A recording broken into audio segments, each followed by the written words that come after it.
ना कोई cross voting, ना ही जोड़ तोड़ की राजनीति। कुछ ऐसा ही चुनाव मेयर, सीनियर डिप्टी मेयर और डिप्टी मेयर का हुआ। इस बार जैसे कयास लगाए जा रहे थे, ऐसा कुछ भी देखने को नहीं मिला, क्योंकि चुनाव की प्रक्रिया पूरी तरह से बदली जा चुकी थी। इस बार जो चुनाव हुआ वह हाथ उठाकर हुआ, जिसके कारण कोई क्रॉस वोटिंग देखने को नहीं मिली। हालांकि पहले से यह अंदाजा लग चुका था कि भारतीय जनता पार्टी को यहाँ पर क्लीन स्वीप मिलेगी, और वह मिली भी। भारतीय जनता पार्टी के मेयर, सीनियर डिप्टी मेयर और डिप्टी मेयर के जो उम्मीदवार थे वह चुने गए हैं। आप सभी को पता चल ही गया होगा कि जो चंडीगढ़ को नए मेयर मिले हैं सौरभ जोशी के रूप में, उन्होंने कहा है कि शहर का विकास ही प्राथमिकता रहेगी।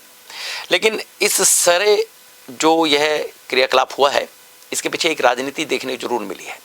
हर पार्टी ने अपनी अपनी स्थिति को मजबूत करने का प्रयास किया है। हर किसी की जो नज़र थी वह 2027 में होने वाले नगर निगम के चुनावों पर रही है।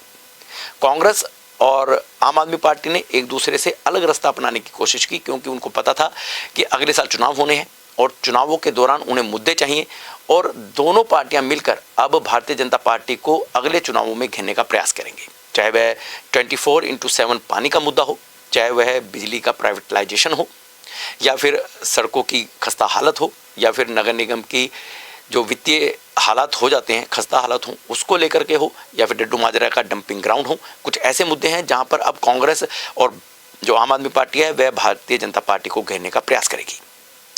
लेकिन भारतीय जनता पार्टी ने पीछे हटने के बजाय यह सोचा कि क्यों ना समय रहते काम किया जाए, और इसी को लेकर के उन्होंने नगर निगम में अपने मेयर, सीनियर डिप्टी मेयर और डिप्टी मेयर चुन लिए हैं, क्योंकि उनको पता है कि 1 साल का समय हमारे पास होगा और समय पूरा होगा काम करने के लिए। यानी कि अब जो आने वाले नगर निगम के चुनाव होंगे उनमें भारतीय जनता पार्टी पर काम करने का, शहर के विकास करने का दबाव होगा, जबकि कांग्रेस और आम आदमी पार्टी के पास भारतीय जनता पार्टी को घेरने का पूरा समय रहेगा, ताकि अगले चुनावों में पूर्ण बहुमत हासिल करने के लिए प्रयास किया जा सके।